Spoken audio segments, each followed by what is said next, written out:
예, 안녕하세요. 이번 시간에 2023년도 노무사 1차 노동법 1에 대한 이제 기출문제 해설을 하도록 하겠습니다. 상세하게 해설이 이제 나와 있으니까요. 제가 이 강의는 짧게 필요한 것들만 정리를 하도록 하겠습니다. 자, 이제 1번 문제를 보도록 하겠습니다. 헌법 32조의 내용은 아주 잘 나오는 파트죠. 32조의 내용만 정확하게 알고 계시면 풀 수 있는 그런 문제들입니다. 그래서 다른 것들은 다 문제가 있는 거죠. 적정임금제 이것들은 저희들이 시행해야 된다 법률로 이런 거가 아니고 국가는 최저임금은 법률로 시행하는 것이고 적정임금은 보장에 노력하도록 하고 있습니다. 자, 2항의 2번 지문은 고용을 보장하도록 역시 노력해야 된다 이런 내용이 또 있죠. 그 다음에 장애인 근로는 중요하지만 32조의 내용에서 규정하고 있지는 않습니다. 자, 4번의 내용이 맞는 지문이죠. 근로 의무화 내용은 민주주의 원칙에 따라서 법률로 정하세요. 이 내용을 두고 있습니다. 그리고 이제 5번 지문도 역시 이제 근로의 기회를 부여받는다라고 돼 있지. 이제 노력해야 된다. 이런 조항을 두고 있지 않습니다. 1번 지문은 32조 내용만 정확하게 이해하고 계시면 풀 수 있는 이런 문제로 이해하시면 되겠습니다. 정답은 이제 4번이 되겠죠. 자, 4번이 정답이 되는 그런 구조입니다. 자, 이제 법원에 대한 설명이 나와 있죠. 법원에 대한 설명으로 옳지 않은 것은 이 내용을 두고 있습니다. 이제 1번, 이제 헌법에 따라서 체결된 조약, 역시 아유로의 그런 여러 가지 조약들은 노동법의 법원이 된다. 이게 우리 법의 입장이고, 그 다음에 규약도 조합원이 조합에 대한 중요한 법원으로 작동이 되고 있습니다. 맞는 지문이고요. 행정해석은 법원이 아닌 것으로 보고 있습니다. 판례라든지 행정해석은 중요하지만 우리 수험적으로는 법원이 아닌 것으로 보고 있는 거죠. 자, 그 다음에 4번, 노동관행도 노동법의 법원이 될 수 있습니다. 경우에 따라서는. 물론 이제 일정한 요건이 돼야 돼요. 이게 근로계약의 내용이 될 수 있는 그 정도의 법원이라고 관행이라고 한다면 노동법의 법원이 될 수 있다. 이게 우리 판례 입장이 되어 있습니다. 자, 그리고 근로계약도요, 법원이 됩니다. 물론 이제 법원이라는 것을 아주 일반적인 내용을 보게 되면은 그렇지만 우리가 보는 것들은 재판에서 노동관계에 대한 분쟁에서 판단 기준이 되는 것, 이걸 법원으로 이해한다고 한다면 근로계약도 중요한 법원이 될 수가 있는 거죠. 정답은 이제 5번이 되겠습니다. 자, 이제 3번의 내용을 보도록 하겠습니다. 근로계약에 내놓는 설명으로 옳지 않은 것은 1번은 이제 아주 일반적인 내용이죠. 이 법보다 떨어지는 근로계약은 전체가 무효가 되지 않습니다. 그 부분에 한정해서 무효가 된다. 예, 맞는 지문이고요. 자, 2번. 이거는 이제 강제 근로에 대한 것들을 막기 위한 세 가지 조항들이 있죠. 하나가 교육, 이제 위약 내용인 금지 계약, 그 다음에 전차금에 대한 상계 금지 계약, 그 다음이 저축금에 대한 강제 저축에 대한 계약, 이걸 금지하고 있습니다. 자, 근로계약에 덧붙여가지고, 근로계약의 어떤 내용으로, 조건으로 덧붙여가지고 저축금 관리를 규정하는 계약을 체결할 수 없다라고 하는 것이 우리 판례 입장이에요. 물론 우리 법의 입장입니다. 위탁으로 저축금을 관리하고 있다. 이건 문제가 없습니다. 자유로운 위탁으로. 하지만 근로계약에 덧붙여가지고 저축금 관리를 규정하게 되면 인정할 수 없다. 이게 우리 법의 태도입니다. 자, 그 다음에 3번은 이제 명시 내용이죠. 명시된 내용이 사실과 다릅니다. 사실과 다를 때는 이걸 이유로 해서 손배를 청구할 수 있다. 자, 이 내용에 대해서는 이제 청구할 수 있다고 하는 것이 우리 판례 입장. 틀린 게 바로 나왔죠, 그죠? 체결할 수 없다. 2번이 정답이고, 자, 3번은 청구할 수 있고요. 그 다음에 근로계약을 체결할 때는 조건을 명시해서 교부를 해야 됩니다. 하지만 내용을 변경할 때도 명시를 해야 돼요. 그 내용을 변경할 때는 가만히 있어도 되는 거냐? 그렇지 않고 체결될 때나 변경될 때 함께 근로조건을 명시를 해야 되고 어떤 내용들은 또 교부도 해야 되는 구조를 띠고 있습니다. 자, 4번도 맞는 지문이고요. 자, 단시간 근로자들은 시간이 짧은 근로자입니다. 한 주간의 소정 근로 시간이 통상 근로자에 비해서 짧은 근로자. 자, 이런 근로자에 대해서는 근로 시간에 비례해서 보호하는 그런 태도를 원칙으로 가지고 있습니다. 통상 근로자의 근로 시간을 기준으로 해서 보호하는 태도를 가져가는 형태가 우리 법률의 태도입니다. 정답은 2번이 되는 구조예요. 자, 4번의 내용을 보도록 하겠습니다. 근로기준법상 기본 논리에 관한 설명으로 옳지 않은 것은 자, 기본 논리는 3조부터 10조까지의 내용을 얘기를 하고 있습니다. 자, 1번 맞죠? 이걸 지켜라. 성실하게 이행하세요. 이 기본 논리를 두고 있습니다. 자, 그 다음에 2번 지문은 6조의 내용입니다. 차별 추월하지 마세요. 조건이 국적, 신앙, 사회적 신분 혹은 남녀 차별을 가지고 차별하지 마세요. 이 내용을 두고 있습니다. 자, 3번의 내용들은 이제 구조의 내용이죠. 중간삭취를 배제하고 있다. 이 원칙을 두고 있습니다. 맞고요. 자, 4번의 내용은 3조의 내용입니다. 이 부분으로 정한 근로조건은 최저기준이기 때문에 이 최저기준을 이유로 해서 이제 근로조건을 낮추는 것, 이렇게 할 수는 없다는 거죠. 여러 가지 다른 조건을 가지고 예를 들면 뭐 회사가 어렵다. 이런 걸 가지고 낮추겠습니다. 이건 가능할 수도 있습니다. 하지만 이 법 때문에 낮추는 것, 이것들은 허용하지 않겠다. 이게 3조의 내용이죠. 자, 그 다음에 5번의 이 지문은 공민권행사의 보장입니다. 공예 직무라든지 공민권 행사할 때는 필요한 시간을 청구하게 되면 거부할 수가 없는 구조죠. 자, 하지만 그 시간에 대해서는 반드시 유급으로 해야 된다. 이런 의무 조항을 두고 있지는 않습니다. 그러니까 유급으로 보장해야 됩니다. 이 조항을 두고 있지는 않다. 5번이 틀린 지문이 되겠죠. 정답은 5번이 되겠습니다. 자, 그 다음에 5번 문제인 거죠. 이제 이건 이제 우리 법에서 이제 근로기준법은 5인 이상에 되는 사업장은 전면 적용하는 구조고요. 자, 5인이 안 되는 미만, 그러니까 4인 이하 사업장들은 어떤 것들은 적용하게 되고 어떤 것들은 적용하지 않는 구조입니다. 그래서 이제 특별히 23조의 내용들은 아예 전면 적용이 안 되는 사업장이 몇 개가 있습니다. 첫 번째가 동거하는 친족만을 사용한다 이런 경우에는 아예 이 법을 적용하지 않는 구조가 되는 형태예요. 그러니까 이 법은 이 상시 5명이라고 하더라도 동거하는 친족만을 사용하고 있으니까 이 법을 전면적으로 적용하지 않는 구조예요. 자, 그 다음에 이제 또 하나 주의해야 될 게 5명 이상 되는 사업장은 전면 적용인데 만약에 국가나 지자체 같은 경우에는 근로자 숫자와 관계없이 전면 적용이에요. 일반적인 사업장은 5명 이상이 돼야지만 전면적으로 적용합니다. 하지만 국가나 지자체 같은 경우는 숫자 관계없이 전면 적용하는 거죠. 즉 해고에 대한 조항도 전면 적용하는 거죠. 자, 니은은 적용되는 구조가 됩니다. 자, 그 다음에 상시 3명이에요. 무슨 말인가 하면 상시 이제 4인 이하 5인 미만의 그 사업장 같은 경우에는 해고에 대한 조항 중에서 23조 내용은 적용하지 않습니다. 해고 예고하고 해고 금지 조항은 적용하는데 기타 해고에 대한 서면 통지 조항, 해고에 대한 정당한 이유가 있어야 된다. 정당한 이유가 없으면 노동위원회에 구제를 신청할 수 있다. 자, 이 내용들은 이제 4인 이하 사업장은 적용하지 않는 구조입니다. 그러니까 이것은 적용하지 않는 구조 되겠고요. 그 다음에 종교단체 5명이죠. 종교단체니까 적용 안 되는 거 아닙니까? 아니에요. 이게 종교단체라고 하더라도 이게 영리건 비영리건 상관하지 않습니다. 5명 이상이면은 적용이 되는 구조예요. 따라서 정답은 니은과 리을이 적용되는 구조. 정답은 이게 4번이 되는 구조입니다. 자, 그렇게 하시고요. 자, 그 다음에 여성과 소년에 대한 내용을 가지고서 옳지 않은 것은 구조를 띄고 있습니다. 이제 취직인허증에 대한 내용을 나오고 있죠. 원래는 이제 18세 이렇게 되어 있습니다. 18세 미만, 15세 이상. 자, 그 다음에 15세 미만 이런 거죠. 자, 원래 15세 미만, 13세 이상 근로자인 경우에 취직인허증을 발급을 해줘요. 자, 그런데 이게 15세 이상, 18세 미만 같은 경우에는 연소근로자라고 해서 이 경우에는 가족관계 기록상에 대한 증명서, 그 다음에 친권자 또는 후견인의 동의서가 있어야 됩니다. 근데 만약에 요 취직인허증을 가지고 있으면은 이 동의서는 필요 없다. 이 증명서는 필요 없다. 이게 우리 법의 태도가 되어 있습니다. 자, 1번은 맞는 지문이에요. 만약에 취직인허증을 못 쓰게 되면은 재교부 신청을 해야 된다. 이게 되어 있고요. 그 다음에 3번의 내용은 이제 휴일 근로에 대한 내용입니다. 원래 이제 임신 중인 여성은 휴일 근로 안 됩니다. 안 되는데 근로자가 명시적으로 청구하고 노동부 장관의 인가를 받게 되면은 휴일 근로하는 것이 가능해요. 예, 명시적 청구했을 경우에는 노동부 장관의 인가를 받게 되면은 휴일 근로가 가능하다 이해하시고요. 4번이 이제 아주 일반적인 지문이죠. 생후 1년 미만의 유아를 가진 근로자가 청구하게 되면은 1일 이외에 각각 30분이 아니고 각각 이제 30분 이상의 유급 수유 시간을 줘야 됩니다. 이런 내용을 두고 있습니다. 60분이 아니고 30분. 정답은 4번이 되겠네요.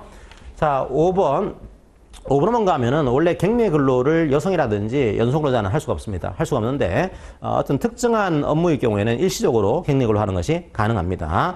그래서 특별히 관리 감독 업무를 수행하는 경우에도 격리 근로를 일시적으로 할 수 있다. 이게 우리 법령에 나와 있습니다. 자, 정답은 어쨌든 4번이 되겠네요. 그죠? 자, 그렇게 일하시고요. 이제 7번 질문 보겠습니다. 자, 임산부는 이제 임신 중인 여성과 이제 산후 1년이 경과하지 않은 여성 근로자를 포함하는 그런 의미로 이해하시고요. 자, 임산부의 보호에 대한 설명으로 옳지 않은 것은 자, 이 내용을 두고 있습니다.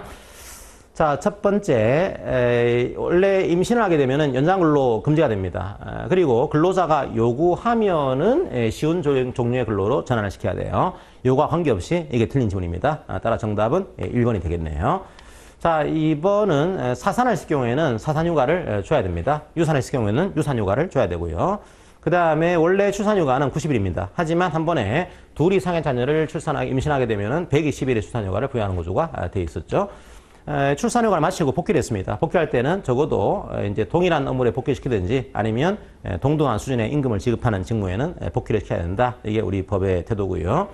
5번의 내용은 이제 고위험 근로자에 대한 근로시간 단축에 대한 문제입니다. 만약에 12주가 안 되는 근로자 임신한 다음에 그 다음에 36주가 넘어가는 근로자 같은 경우에는 2시간 짧게 단축을 하는 것을 신청할 수 있습니다. 그러니까 8시간 하게 되면 6시간까지 단축해서 근로하는 것을 청구할 수 있다. 이 내용을 두고 있고요. 청구하게 되면은, 신청하게 되면은 허용해야 됩니다. 허용할 수 있다가 아니고 허용해야 된다.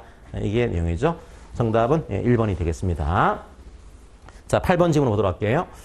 자, 8번 문제. 직장 내 괴롭힘에 대한 설명으로 옳지 않은 것은, 괴롭힘은 굉장히 잘 나오고 있는, 거의 뭐 최근에 한 4년 연속 문제가 나오고 있는 그런 파트로 이해를 하시면 되겠습니다.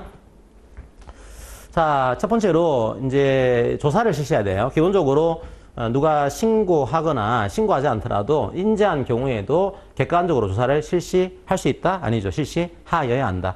원래 이제 이런 괴롭힘이라든지 성희롱 이런 문제들은 다 재량 조항이 아니고 거의 다 의무 조항으로 되어 있습니다. 조사를 실시할 수 있다 이렇게 안 돼 있고 조사를 실시하도록 실시해야 하는 것으로 이걸 인지한 경우에도 조사를 실시를 해야 됩니다. 맞고요. 그 다음에 조사 기간 동안에 가장 중요한 문제는 이 피해 근로자를 보호하는 겁니다. 피해 근로자를 분리를 시키는 거죠. 이 가해 근로자랑. 자, 그런데 이 경우에 이제 사용자 조사 기간 동안에 행위자가 아니고요. 이게 틀렸죠? 자, 피해자. 우리 법의 표현을 보면 피해 근로자. 자, 피해 근로자에 대해서 이제 근무장소 변경이라든지 혹은 이제 다양한 형태로 해서 분리시키는 겁니다. 유급 휴가의 명령, 이런 것들을 조치를 해야 돼요. 행위자에 대해서 이런 구조가 아닌 겁니다. 자, 요게 틀린 구조. 자, 그 다음에 3번의 내용은 원래 조사 과정에서 이런 이제 정보를 누설해서는 안 됩니다. 그러니까 알게 된 정보를 다른 사람한테 누설해서는 안 되는데, 만약에 경우에 따라서는 이 관계기관의 요청에 따라서 하고 있다. 자, 이런 경우에는 필요한 정보를 제공하는 것이 가능합니다. 무조건 제공할 수 없다? 이럴 수는 없는 거죠. 그래서 이 어떤 경우에는 필요한 정보를 제공할 수 있는 케이스가 나온다라고 하는 것, 그게 3번 지문이고요. 그 다음에 이제 4번에 대한 내용들은 직장의 괴롭힘에 대한 일반적인 정의 조항을 그대로 붙여놓고 있는 겁니다. 직장의 괴롭힘은 이제 요건이 3가지가 되는 거죠. 첫 번째로 지위나 관계에 우위를 이용해야 되고요. 그 다음에 업무의 적정 범위를 넘어서야 되고요. 세 번째로 다른 근로자에게 신체적인, 정신적인 고통을 줘야 됩니다. 혹은 근무 환경을 악화시켜야 됩니다. 이렇게 하게 되면 직장 내 괴롭힘이 된다. 이게 우리 법조항의 태도입니다. 자, 그 다음에 만약에 사용자가 괴롭혔습니다. 이게 사용자가 아닌 경우에는 뭐 징계를 하면 되는 거죠. 근데 사용자가 괴롭힌 경우에는 1,000만 원 이하의 과태료를 부과할 수 있는 그런 조항을 추가를 시켜놨습니다. 정답은 2번이 되겠네요. 자, 그렇게 하시고요. 자, 9번의 내용입니다. 근로시간에 관한 설명으로 옳은 것은 대한 내용입니다. 이제 탄력적 근로시간제는 크게 3가지의 단위 기간이 있습니다. 하나가 2주 이내, 두 번째가 3개월 이내, 세 번째가 3개월 초과 6개월 이내, 이런 내용이 있거든요. 자, 11시간 이상의 연속의 휴식시간을 줘야 된다. 요것들은 추가된 거죠. 3개월 초과한 탄력시간제를 도입하면서. 그래서 자, 1번의 내용은 3개월 이내가 아니고요. 3개월 초과하는 경우에 두고 있는 그런 조항으로 이해를 하시고요. 그 다음에 이제 3개월 이내 같은 경우에는 임금 보존 방안을 강구합니다. 그냥. 하지만 3개월을 초과했을 경우에는 노동부 장관에게 이걸 신고하도록 이런 내용들을 두고 있습니다. 이것도 정확하기에는 이제 그 3개월 이내가 아니고 3개월 초과 6개월 이내인 경우에 의미가 있는 그런 지문으로 이해하시면 되겠습니다. 그리고 이게 탄력시간제는 이게 단위기간 관계없이 연소 근로자와 임신 중인 여성 근로자에 대해서는 적용하지 않습니다. 따라서 3번이 맞겠네요. 그죠? 3번이 맞는 지문이 되겠습니다.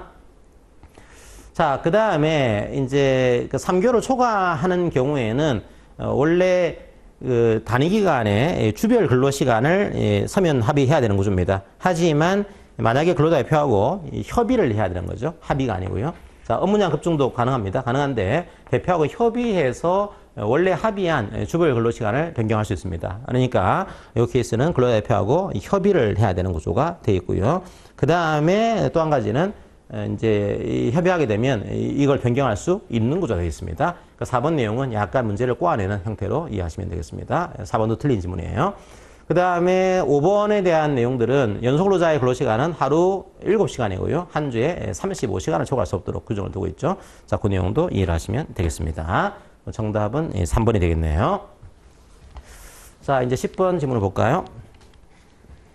자, 임금에 대한 설명으로 옳지 않은 것은 보겠습니다. 자, 1번 지문은 우리가 잘 알고 있는 판례죠. 임금 채권을 양도했다고 하더라도 양수인이 직접 임금을 청구할 수는 없다라고 하는 거. 왜냐하면 임금은 직접 지급을 해야 됩니다. 강행 규정이죠. 임금 채권의 양도는 가능하지만 그렇다고 하더라도 양수인이 청구하거나 또 이제 사용자가 양수인한테 임금 지급하는 것, 이거는 임금 직접 지급 원칙에 어긋나는 것으로 우리 판례가 보고 있습니다. 자, 1번이 틀렸고요. 그 다음에 임금 지급의 4원칙 중에서 또 뭐가 있는가 하면 통합을 원칙이 있습니다. 통화로 지급해야 되는 거죠. 채권을 양도하기로 한다. 이 채권을 양도하기로 하는 약정. 자, 이 약정은 이제 전부 무효가 되는 것이 원칙입니다. 맞고요. 그 다음에 3번에 대한 내용들은 옛날 판례긴 한데 지금 내기에는 약간 좀 뭔가 좀 어울리지 않은 판례긴 합니다. 하지만 내용이 나왔으니까 말씀드리면은 원래는 이제 퇴직금 채권에 대해서 원래 퇴직금 명목으로 지급한 게 있어요. 이미 분할 지급한 거죠, 사전에. 퇴직금은 퇴직할 때 권리가 발생하는 겁니다. 따라서 이걸 분할해서 사전에 지급하게 되면은 퇴직금으로서의 성격을 인정하지 않습니다. 따라서 나중에 퇴직금을 별도로 지급하셔야 돼요. 자, 그러면 미리 지급한 그 퇴직금은 부당이득으로 보게 되는 그런 판례가 있습니다. 그런데 만약에 이 미리 지급한 퇴직금을 부당이득으로 이해하게 되면은 이거 상계할 수 있는 거 아닙니까? 이 문제가 생기게 됩니다. 상계 가능할까요? 우리 판례 입장은 압류 금지 채권은 상계가 안 되는 구조입니다. 근데 압류 금지 채권이 퇴직금 채권은 2분의 1까지 안 되는 거죠. 따라서 2분의 1을 초과하는 부분에 대해서는 상계하는 것도 허용된다. 여기에 판례 입장이 되어 있습니다. 자, 그렇게 이제 3번은 판례 내용대로 그냥 이해하시면 될 거고요. 그 다음에 4번은 통상임금에 산입될 수당을 통상임금에서 제외하기로 한 노사 간의 합의가 전체로 비교해서 이제 그에 미치지 못하는 근로조건이 포함된 부분에 하나여서는 무효가 된다. 이제 요거는 뭔가 하면 약간 복잡하죠. 통상임금에 포함을 했는데 또 이제 어떤 가산율이 달라가지고 차이가 발생하는 이런 구조. 자, 이런 구조에 있어서는 어쨌든 간에 발생하는 것들을, 조건들을 전체 비교해서 떨어지는 것에 한해서 무효가 되는 형태가 만들어지게 됩니다. 그래서 이 케이스는 전체로 비교하는 거예요. 전체로 비교해서 그에 미치지 못하는 부분에 한해서 무효가 된다. 이렇게 이해를 하시면 되겠습니다. 뭐 예를 들면 이렇게 하시면 돼요. 만약에 원래는 이제 통상임금이 A, B가 통상임금인데 이제 우리 회사는 ABC가 원래 통상임금인데요. AB만 통상임금 하도록 이제 규정을 한 겁니다. 자, 이랬을 경우에 원래 C가 통상임금이 아니라고 하는 노사 간의 합의는 무효가 되겠죠. 하지만 이렇게 했다고 하더라도 ABC로 한 내용에서 가산율이 100분의 50이었다고 한다면 얘가 만약에 가산율이 100분의 100이었다. 그럼 이게 더 클 수도 있는 거죠. 경우에 따라서는. 그래서 만약에 이 내용들이 근로기준법보다 전체적으로 더 좋은 조건이라고 한다면 굳이 이걸 부정할 필요가 없는 겁니다. 자, 미치지 못하는 그 부분에 대해서는 무효가 된다. 이 논리로 이해하시면 되겠습니다. 자, 그 다음에 퇴직금 채권에 대해서, 임금 채권에 대해서는 사직 시에 퇴직 시 발생한 퇴직금 채권 청구권을 나중에 포함한 것은 허용됩니다. 그러니까 우리가 사전에 퇴직금 채권을 포기하는 것이 허용 안 되는 것이지 발생한 퇴직금, 나한테 이미 기소권이 넘어와 있는 퇴직금에 대해서는 내가 자유의사를 가지고 포기하는 것은 허용될 수 있습니다. 물론 이게 자유의사인지 아닌지를 판단을 해야겠죠. 어쨌든 이게 근로자의 자유의사라고 한다면 퇴직금 채권, 발생한 것들을 나중에 포기하는 것, 이런 것들은 허용이 됩니다. 임금 채권은 포기할 수 있어요. 이게 특별히 이제 IMF 때 많이 발생한 그런 케이스로 이해하시면 되겠습니다. 자, 그래서 정답은 이제 1번이 되는 거죠. 그렇게 이해하시면 되겠습니다. 조금 이 지문은 조금 특이한 지문이 많은 그런 이제 문제로 이해하시면 되겠습니다. 자, 11번 올까요? 연차휴가에 대한 설명으로 옳지 않은 것은 자, 1번, 이제 1개월 개근 시에 하루에 유급휴가를 줘야 되는 케이스가 두 가지가 있죠. 하나가 1년 이상 근무했지만 출근율이 80%가 안 되는 케이스. 두 번째가 1년 미만의 근로자 같은 경우에는 한 달 개근하게 되면 하루에 유급휴가를 주는 구조가 만들어져 있습니다. 맞고요. 자, 연차휴가 수당에 대한 내용입니다. 연차휴가 수당은 유급휴가를 주기 전이나 준 직후에 임금 지급일에 지급해야 된다. 이 내용도 우리 법에 나와 있고요. 그 다음에 업무상재입니다. 업무상재에는 우리 법에 따르게 되면 출근한 것으로 간주하게 돼요. 연차휴가의 출근율에 대해서는. 그때 1년 전체를 출근하지 않았다고 하더라도 전체를 다 출근한 것으로 간주해집니다. 그게 우리 법의 시각인 거죠. 자, 이것도 맞고요. 그 다음에 이미 만약에 연차휴가가 부여가 됐어요. 그러면 산재를 당했으니까 이제 출근 못한 겁니다. 이 경우에도 이미 발생한 유급 연차휴가에 대한 연차휴가 수당은 청구할 수 있다. 이게 우리 판례 입장이 되어 있습니다. 자, 이런 것들은 다 기본 이론에서는 상세히 말씀드려야 되지만 여러분들이 시험을 보고 나서 보는 거니까 제가 짧게 아주 상세한 판례까지는 보지 않고 요약해서 지금 해설을 하고 있는 겁니다. 자, 그 다음에 4번이죠. 4번은 우리 법에 나와 있는 겁니다. 서면 합의하게 되면은 연차 유급 휴가일을 가름해서 특정한 근로일에 근로자를 휴무시킬 수 있습니다. 그러니까 어떤 날이 이제 원래 연차휴가 아니지만 이 날짜를 근로자 대표하고 서면으로 합의하게 되면은 전체로 다 연차휴가로 가름할 수 있다라고 하는 것, 그런 조문이 있고요. 그 다음에 업무상재로 휴업했습니다. 자, 이런 기간 같은 경우에는 우리 법이 이렇게 되어 있죠. 이제 출근한 것으로 간주합니다. 관자다 보니까 분모와 분자에 다 포함시켜가지고 출근율을 산정을 해야 되겠죠. 틀린 것은 5번이 되겠습니다. 자, 그렇게 하시고요. 자, 12번을 볼까요? 자, 피해자의 명시적 의사와 다르게 공소를 제기할 수 없는 경우는 몇 개인가? 그러니까 피해자의 명시적 의사와 다르게 공소를 제기할 수는 없다. 즉 피해자가 이제 원치 않으면은 처벌할 수 없는, 공소를 제기할 수 없는 그런 범죄입니다. 소위 얘기하면은 반의사 불벌죄인 거죠. 의사에 반해서는 처벌할 수 없는 그런 이제 범죄 행위는 몇 개인가 이렇게 하고 있습니다. 대부분에 대한 임금에 대한 지급 조항들은 이게 반의사 불벌죄의 형태를 취하고 있습니다. 자, 하지만 이게 반의사 불벌죄가 아닌 게 중요한 것이 몇 가지가 있죠. 자, 보시게 되면, 이제, 유급휴일을 보장하지 않는다. 요거는 임금에 대한 조항은 아닌 거죠. 이건 반의사불벌죄가 이제 아닌 구조고요. 그 다음에 휴업수당에 대해서는 이 반의사불벌죄가 됩니다. 이거 반의사불벌죄의 형태가 될 거고요. 그 다음에 가산수당 역시 임금에 대한 내용이죠. 이것도 반의사불벌죄 형태를 띠게 됩니다. 자, 그 다음에, 이제, 자, 친권자나 근로기간을 대리하고 있다. 이건 임금에 대한 내용이 아닌 거죠. 이건 반의사불벌죄가 아닌 구조입니다. 역시 해고해고수당, 임금에 대한 그런 조항이 아닌 거죠. 이게 반의사불벌죄가 아닌 구조입니다. 자, 그렇게 해서 반의사불벌죄로 되어 있는 경우는 두 가지가 되겠죠. 두 개. 정답은 2번이 되겠습니다. 두 개가 반의사불벌죄가 아니다. 이렇게 하시고요. 제가 해설지에 상세하게 반의사불벌죄가 적용되는 조항들을 요약을 해놨으니까 그걸 참조를 하시길 바랍니다. 자, 13번을 볼까요? 취업규칙의 불이익병에 대한 설명으로 옳지 않은 것은 1번 취업규칙이 불이익하게 병행이 된 것인지 그 판단 시점은 취업규칙이 개정이 이루어진 시점을 가지고 판단하게 됩니다. 그러니까 이 규정을 소급 적용한다라고 했다고 하더라도 불이익한지 아닌지는 그 당시 시점, 변경할 당시 시점 이렇게 이해하시고요. 나중에 상황이 좋아졌다고 하더라도 이 불이익한지 아닌지는 바뀔 그 당시 시점을 가지고 판단한다. 이게 우리 판례 시각이 되죠. 그 다음에 이 케이스 같은 경우는 근로조건이 이원화된 케이스. 그러니까 우리 회사에 이제 근로자 집단이 두 개가 있는 겁니다. 그때 하나의 근로조건 체계 하나 있는 경우에는 직접 불이익을 하는 집단과 향후에 예상되는 불이익 집단, 그 집단을 함께 포함해가지고 근로자 과반수가 동의를 해야 되는 구조입니다. 하지만 이 케이스는 근로조건이 이원화되어 있어요. 즉 직접 불이익을 받는 집단 있습니다. 하지만 예상되는 집단이 없는 케이스입니다. 이때는 당장 불이익을 받는 그 집단만 동의 주체가 된다. 맞는 지문이 되겠죠. 자, 그 다음에 근로자가 이제 동의 안 했는데 취업규칙을 바꿨어요. 그 다음에 근로자가 사직을 한 겁니다. 그리고 재입사했습니다. 그러면은 이 경우에 이제 이전의 취업규칙에 대해서 불이익하게 변경을 한 거니까 동의받지 않고 이전 취업규칙을 적용해야 되는 거냐? 그렇지는 않습니다. 이 경우도 재입사하신 거니까 이미 우리 회사에 존재하는 취업규칙은 바뀐 취업규칙인 거죠. 따라서 나중에 재입사한 경우에는 바뀐 취업규칙을 적용한다. 이렇게 이해를 하셔야 됩니다. 자, 틀린 지문은 이제 3번이 되겠죠. 자, 4번은 이제 역시 취업규칙의 변경입니다. 이게 이제 동의를 얻지 않게 되면은 기존 근로자들은 종전의 취업규칙을 적용하겠지만 새로 들어오신 분들은 변경된 취업규칙을 적용한다. 이게 우리 판례 시각. 자, 5번의 내용은 노조가 없습니다. 없을 경우에는 근로자들의 이게 회의죠. 회의 방식에 의한 과반수동의가 필요하다. 맞습니다. 정답은 3번이 되는 구조가 되겠어요. 자, 그래서 13번까지가 근로기준법 해당하는 내용이고요. 원래 과거에는 15번까지가 근로기준법이었는데 올해 시험 같은 경우는 13번까지가 근로기준법이고 나머지 조항들은 다 부속법령으로 메꿔놨습니다.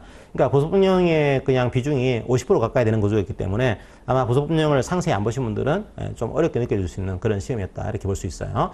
판례가 많은 구조는 아니고요. 오히려 익숙하지 않았던 혹은 기출이 잘 안 돼 왔던 이런 지문의 숫자가 좀 늘어났다 이렇게 이해하시고 내용을 보시면 되겠습니다. 자, 첫 번째가 기간제법입니다.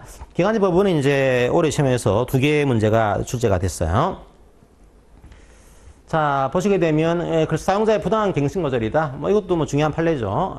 이거 뭔가 하면은 원래 기간제 노자가 2년을 초과하게 되면은 무기하게 되는 구조입니다. 근데 2년의 기간 속에 뭐가 있는가 하면 부당한 갱신 거절기가 있는 거예요. 그러니까 1년 근무하시고 자, 1년은 부당하게 갱신 거절을 당하시고 다시 1년을 근무하시고 이런 경우에 이 부당한 갱신일 거정 기간도 2년에 초과되는 거, 2년에 포함되는 거냐? 만약에 포함되게 되면 2년을 초과했으니까 무기계약이 되는 구조죠. 만약에 이게 포함이 안 된다라고 한다면 2년까지 근무를 한 겁니다. 우리 판례 입장은 부당한 갱신 거절 기간, 이것도 2년의 기간 속에 포함시키겠다. 따라서 이 경우는 3년을 근무한 형태가 만들어지는 겁니다. 그걸 얘기하고 있는 거예요. 자, 1번은 이제 그 맞는 지문이고요. 자, 2번 지문. 자, 원래 이제 2년을 초과하게 되면 무기약으로 간주가 됩니다. 하지만 2년을 초과하더라도 무기약이 안 되는 근로자가 있었죠. 다양한 근로자가 있는데 그 중에 한 주 동안의 수동 근로 시간이 15시간 미만인 근로자들은 예입니다. 무기약으로 간주가 안 돼요. 그러니까 2년을 초과해서 기간제 근로자가 사용하는 것이 가능합니다. 가능하기 때문에 틀린 지문은 2번이 되겠습니다. 자, 그 다음에 또 예외적인 분들이 박사학위를 가지고서 해당 분야에 종사하는 경우, 이런 근로자 같은 경우에는 2년을 초과해서 사용할 수가 없습니다. 2년을 초과해서 사용하게 되면 무기계약으로 간주가 되는 구조예요. 자, 틀린 지문이고, 사용할 수, 이거는 이제 사용할 수 있는 거죠. 2년 초과해서 기간제 근로자로 사용할 수 있다. 다시 말씀드리게 되면 박사학위를 소지하고 해당 분야에 종사하는 경우에는 2년을 초과하더라도 무기약으로 간주가 안 되는 거니까 2년을 초과해 사용하는 것이 가능하다. 이렇게 이해하시기 바랍니다. 자, 5번에 대한 내용을 보시게 되면 노력조항이죠. 만약에 기간제 근로자가 계신데 우리 회사에 기간에 정함이 없는 근로자를 채용하려고 합니다. 이런 경우에는 가급적이면은 이제 동종, 유사 업무를 하고 있는 기간제 근로자를 우선적으로 고용하도록 노력해라. 이거는 고용 의무조항 아니고요. 노력조항입니다. 노력하도록 하고 있습니다. 이것도 맞는 지문입니다. 그 다음에, 이제 기간제 근로자의 총 사용기간은 2년입니다. 2년이지만 횟수의 제한은 따로 두고 있지 않습니다. 2년을 초과하게 되면 무기약으로 간주가 되는 것이고 그 기간 동안에 횟수의 제약은 따로 두고 있지 않다. 맞는 내용이에요. 정답은 이제 2번이 되겠죠. 자, 그렇게 이해를 하시고요. 자, 15번입니다. 옳지 않은 것은 역시 노력장인데요. 이거 뭔가 하면은 단시간 근로자를 채용하는 이 기간제 어떤 통상 근로자를 채용하는 구조가 아니고요. 어떤 근로자가 단시간 근로를 하겠다. 이걸 청구한 겁니다. 이런 경우에는 그 전환될 수 있도록 노력하세요. 이 조항을 두고 있습니다. 자, 1번은 이제 맞는 지문이 되겠죠. 자, 그 다음에 2번. 단시간 근로자 같은 경우에는 단시간 계약을 해놓고서 초과해서 일을 할 수 있습니다. 몇 시간까지요? 12시간까지 가능합니다. 자, 그 경우에 단시간 근로자가 동의하게 되면 12시간까지는 이제 초과로 하는 것이 가능하다. 이것도 맞는 지문. 그 다음에 기간제법을 위반했습니다. 이런 경우에 근로자가 노동부 장관이라든지 근로감독관에게 이 사실을 통지할 수 있다. 이 내용도 우리 법에 있는 내용입니다. 자, 4번에 대한 내용은 뭔가 하면은 원래 근로조건이 명시해야 돼요. 명시해야 되는데 만약에 근로조건에 대한 명시 의무를 위반했을 경우에 어떤 문제가 생기는 거냐 이거죠. 명시 의무를 위반하게 되면 우리 근로기준법에서는 500만 원 이하의 벌금에 처합니다. 이거는. 자, 하지만 우리 기간제법에 따르게 되면 500만 원 이하의 과태료에 처하도록 그렇게 하고 있어요. 자, 그러니까 문제를 꼬아낸 거죠. 500만 원 이하의 벌금이 아닙니다. 기간제법은 500만 원 이하의 과태료를 부과하도록 그렇게 내용이 되어 있습니다. 4번이 뭐 틀린 지문이고요. 그 다음에 단시간 근로자 같은 경우에는 기간제 근로자는 그렇지 않지만 단시간 근로자분들은 근로일과 근로일별 근로시간도 서면으로 명시하도록 규정을 두고 있습니다. 맞는 지문이죠. 따라서 이제 정답은 이제 4번이 되는 구조겠죠. 요 4번이 틀린 지문이 되는 구조입니다. 자, 15번은 그렇게 하시고요. 그 다음에 16번을 보도록 하겠습니다. 자, 남녀고용성법도 올해에 이제 두 문제가 나왔습니다. 옳지 않은 것은. 자, 이 지문은 뭔가 하면은 원래 이제 남녀고용성부에서는 차별을 했을 경우에 노동위원회에 가가지고 요거 시정 신청을 할 수 없도록 해놨습니다. 근데 이제는 이게 풀린 거죠. 시정 신청할 수 있어요. 자, 그리고 이 시정에 대한 내용들은 기간제법상의 차별 시정과 똑같은 구조를 가지고서 흘러가고 있습니다. 같은 내용이니까 그 내용 그대로 여러분들이 이해하시고서 문제를 푸시면 되겠습니다. 차별에 대한 처우 신청을 하게 됩니다. 그때는 차별 처우의 내용을 구체적으로 명시를 해야 돼요. 자, 이렇게 하고 있고요. 그 다음에 이제 사업주에게 시정 명령이 떨어지게 되면은 확정된 명령에 대해서는 사업주에게 이행 상황을 제출할 것을 요구할 수 있습니다. 가능한데요. 누가 요구하는 걸까요? 요거는 노동위원회가 하는 게 아니고요. 노동부 장관이 하는 겁니다. 요게 틀린 거죠. 노동부 장관이 요구하는 거지. 노동위원회는 어떤 심판을 하고 판단하는 기구인 거지. 이거 서류 제출해라. 이걸 요구하는 기구는 아닙니다. 이거는 여러분들이 설사 이 내용을 모르시더라도 상식적으로 풀게 되면은 풀 수 있는 문제들이에요. 이걸 굳이 노동위원회가 요구할 필요가 없는 거죠. 이건 노동부 장관이 요구하는 거죠. 그렇게 하시고요.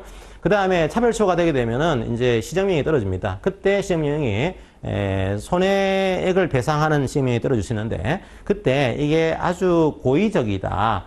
이런 경우라든지 혹은 이제 이 내용에 대해서 명백한 고의 혹은 반복이 되고 있다. 이런 경우에는 3배수까지 손배에 대한 시정 명령이 떨어질 수가 있습니다.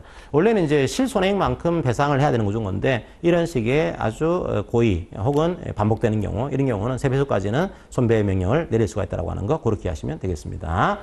일종의 징벌적인 손해배상을 좀 도입하고 있는 구조로 이해하시면 되실 거예요. 그 다음에 만약에 사업주가 차별소를 했습니다. 이런 경우에는 노동부 장관이 이제 어떤 근로자가 노동위원회에 가서 내가 차별처를 받았어요. 요걸 신청을 해야 되는데 그렇지 않다고 하더라도 노동부 장관도 여기에 대해서 시정을 요구할 수 있습니다. 이런 제도를 두고 있죠.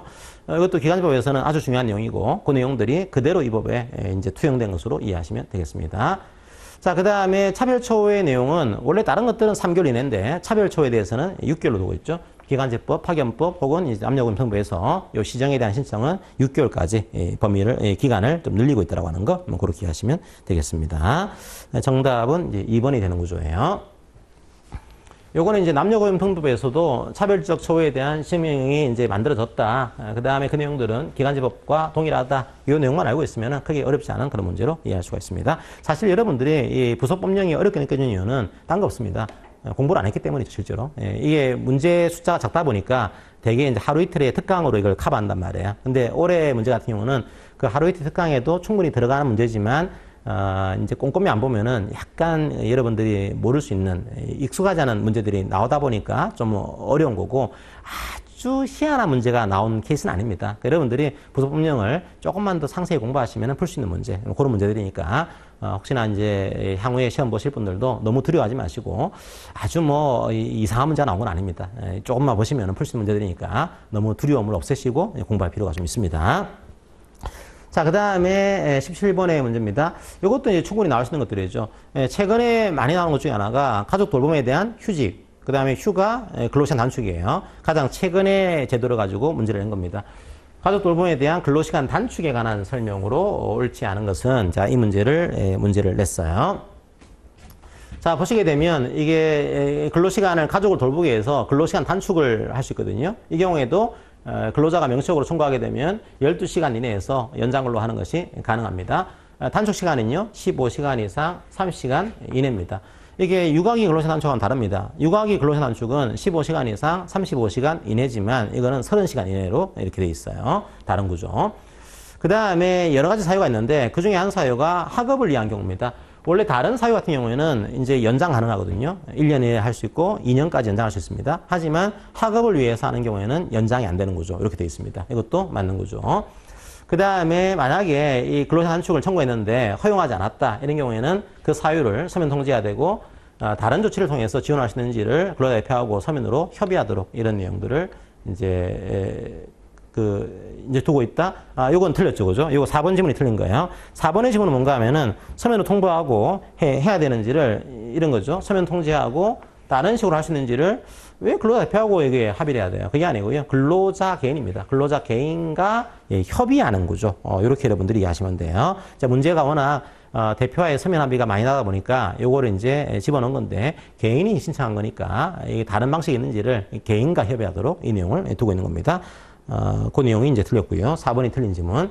그 다음에 5번은 단축을 하게 되면은 아무래도 임금이 달라져야겠죠. 이런 경우에 어떻게 할 건지는 사업주와 근로자 사이에서 서면으로 정한다. 요거는 맞는 지문입니다. 틀린 지문은 4번이 되는 거죠. 이렇게 하시면 되겠습니다. 자, 그 다음에 18번 지문을 보도록 할 거예요. 18번 지문은 파견법에 대한 내용입니다. 자, 요거는 이제 또 역시 여러분들이 익숙하게 보지 않았던 그런 케이스죠.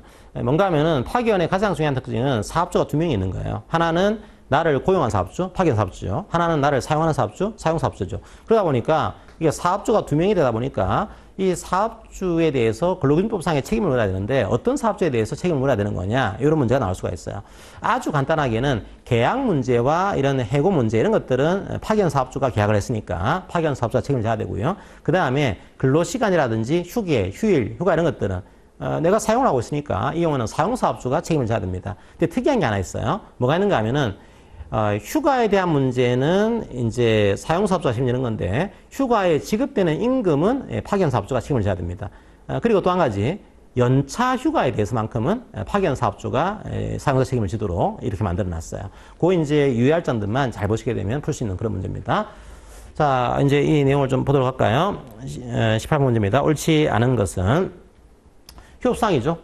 돈 문제입니다. 돈 문제인 거니까 돈에 대한 문제는 계약상의 문제인 거죠. 계약상의 문제인 거니까 파견 사업주가 사용자로 보게 됩니다. 1번이 당장 이제 틀린 거죠. 파견 사업주가 돼요.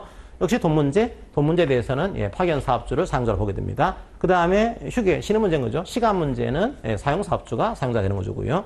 자, 그런데 원래 휴일, 휴가는 사용 사업주가 사용자 되는 구조인데 연차 휴가에 대해서만큼은 파견 사업주를 이제 사용자로 보게 되는 구조가 만들어집니다. 이것도 이제 맞는 지문이에요. 그러니까 휴가니까 무조건 사용 사업주가 이게 아니고요. 연차 휴가는 이제 파견 사업주를 사용자로 보게 되는 구조입니다. 그 다음에 돈 문제인 거죠. 수당지급. 수당지급에 대해서는 역시 파견 사업주를 사용자로 보게 되는 구조가 만들어집니다. 정답은 이제 1번이 되겠네요. 자, 그렇게 여러분들이 이해를 하시고요. 그 다음에 19번 문제, 산안법에 대한 문제입니다. 요거는 이제 사업주 의무로 이제 명시가 안 돼 있는 것은 인용인데, 뭐 이거는 여러분들이 해설을 참조하시고요. 다 사업주 의무입니다. 사업주 의무인데, 중대재해에 대한 원인조사는 이건 노동부 장관의 그런 의무로 돼 있어요. 그래서 이 내용들은 사업주 의무가 아니고 노동부 장관의 의무가 돼 있다고 하는 거. 3번 지문이 이제 노동부 장관의 의무로 이해하시면 되겠습니다. 그러니까 이런 것들이 사실 여러분들이 익숙하지 않은 지문들이죠. 근데 이제 약간만 좀 잘 보시면은 어느 정도 이 논리를 가져갈 수는 있습니다. 아직까지 그 논리를 가져가시기에는 공부량이 부족하실 거예요. 중대재해 원인조사는 이제 노동부 장관이 해가지고 하는 구조가 만들어지거든요. 이건 여러분들이 조금 공부하시면은 이해할 수가 있을 겁니다. 이거 뭐 특별하게 뭐 설명할 건 없고요. 3번이 사업주 의무가 명시가 안 돼 있다고 하는 거 그렇게 하시면 되겠습니다. 자, 그 다음에 20번 내용입니다. 20번 내용은 최저임금법에 대해서는 이게 최저임금의 그 내용들을 이제 주지를 시켜라 이런 내용을 얘기를 하고 있습니다. 그래서 우리 법령에 주지를 뭘 시켜야 되는 거냐 이 내용이 나와 있습니다. 다 시켜야 돼요.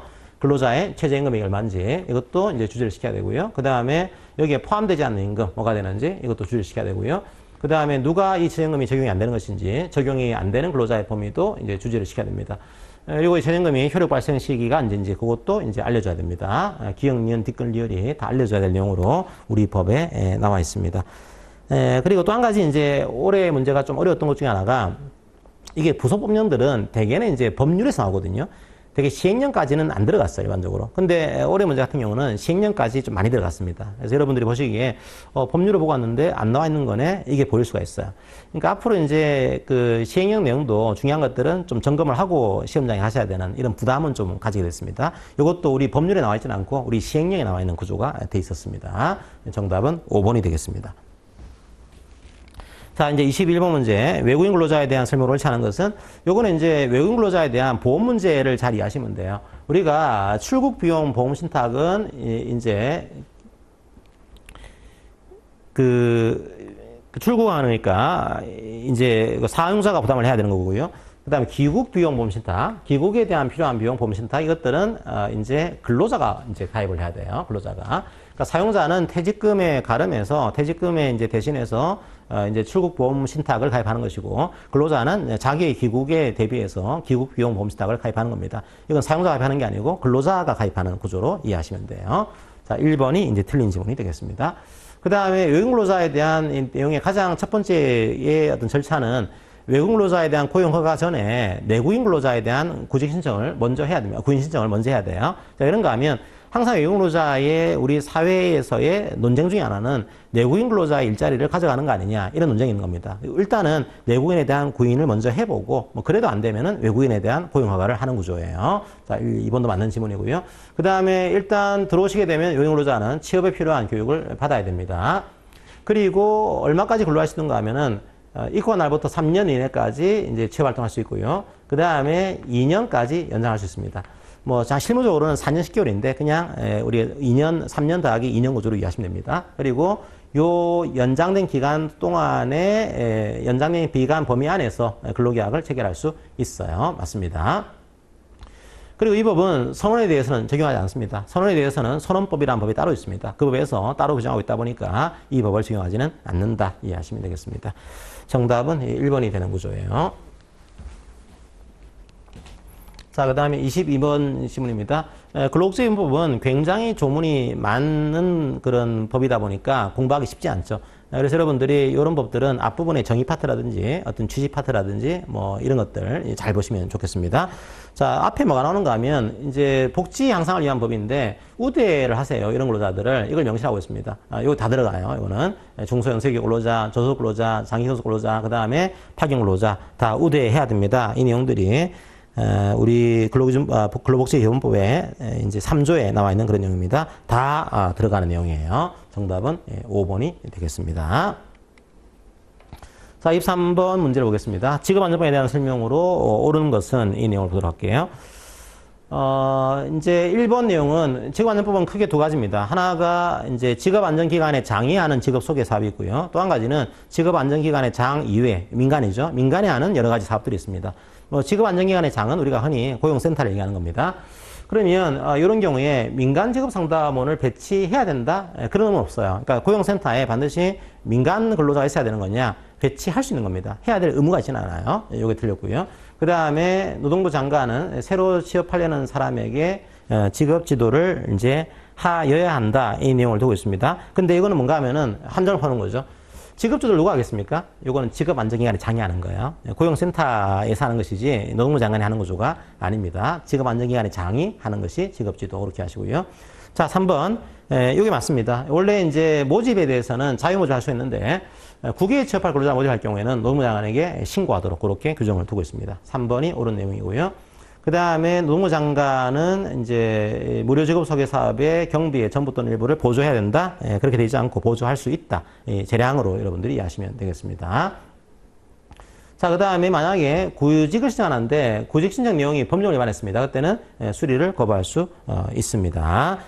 자, 당연한 내용이죠. 그렇게 하시고요. 자, 24번 문제를 보겠습니다. 퇴직급여에 대한 설명으로 옳지 않은 것은 이것도 좀 어려웠어요. 뭐 저도 사실은 이제 이 정도 내용까지는 상세히 설명을 안 드립니다. 왜냐하면 시행령에 나와 있는 내용인데 너무 지나치게 깊게 들어간 내용이거든요. 그래서 잘 안 보는 내용이지만 그래도 잘 보시면은 뭔가의 어떤 그 근거라든지 어떤 함정을 발견할 수는 있습니다. 첫 번째로 이제 가입자가 부양가족의 혼례비를 부담을 하고 있는 경우입니다. 이때는 이제 퇴직급여에 대한 급여를 받을 권리를 담보로 제공할 수 있다. 이 내용을 만들어 두고 있습니다. 그러니까 뭐 여러분들이 돈 많이 들겠네. 그럼 이 정도까지는 담보로 제공할 수 있는 거 아닐까? 이렇게 약간 상식적으로 판단할 수도 있는 거죠. 전혀 모르실 때는 그러니까 여러분의 상식으로 판단하시는 겁니다. 이렇게 여러분들이 하시고요. 그 다음에 나머지 것들은 다 우리 법에 나와 있는 그런 내용들이니까 여러분들이 해설지를 참조하셔가지고 보시면 되겠습니다.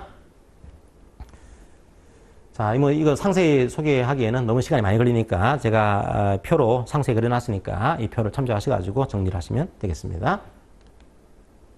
자, 그 다음에 임금체크보장법상의 대지급금. 자, 대지급금은 원래 이제 국가가 노동부에서 이제 사용자를 대신해서 지급하는 그런 금액인 거죠. 거기에 대한 설명으로 옳지 않은 것은 그 내용입니다. 이제 요게 2년이죠. 도산 대지급 경우에 도산 등의 사실 인정이 있은 날부터 1년이 아니고 2년 이내에 이걸 청구하도록 그 내용을 두고 있습니다. 요건 꽤 잘 나오죠. 몇 년 안에 청구해야 되는 거냐? 잘 나온 파트니까 이거 다시 한번 기억하시고요. 나머지 것들은 다 역시 기출이 많이 된 구조입니다. 양도, 압류, 담보 제공할 수 없고요. 그 다음에 원래 이 사람이 부상으로 수령이 어려울 경우에는 가족에게 수령을 위임하는 것도 가능합니다. 그 다음에 압류 안 되고요. 그 다음에 재직 근로자에 대한 대지급금은 근로자에 대해서 이 해당 사업장 근로할 때 1회만 지급하는 구조입니다. 재직 근로자에 대한 대지급금에 대해서만 얘기하고 있는 거예요. 맞는 지문입니다. 정답은 3번이 되겠습니다. 그래서 여러분들이 어차피 시험이 끝났기 때문에 이걸 상세히 설명은 드리지 않았고요. 여러분들이 잘 이해가 안 되는 부분들은 제가 해설지를 비교적 상세하게 모든 지문에 대해서 다 달아놨으니까 그걸 보시면 충분히 이해가 되실 겁니다. 그래서 혹시나 이번 시험에 대해서 좀 마음이 좀 어려운 분도 계시겠죠. 왜냐하면 실제로 제가 볼 때도 익숙하지 않은 기출 지문이다 보니까 좀 어렵게 느껴질 수 있는 그런 한이었습니다. 나중에 혹시 다시 시험 보실 분들은 그렇게 사실은 문제는 아주 난도가 높은 문제라보다도 여러분들이 익숙하지 않게 접해왔던, 그러니까 잘 기출되어 오지 않았던 그런 지문들이었던 거지, 사실은 각 개별 법령에서는 봐야 되는 그런 파트입니다. 몇 개, 한두 개 문제 정도는 야, 약간 너무 과했다 이런 문제가 있긴 하지만 나머지 문제들은 다 기본적으로 알아야 되는 그런 문제들이니까 이제는 부속 법령에 대한 부담들이 좀 커졌다. 그거는 이해하시고서 시험을 준비를 하시면 되겠습니다. 수고 많이 하셨고요. 노동법 1에 대한 기출문제 해설은 이것으로 마무리하도록 하겠습니다. 감사합니다.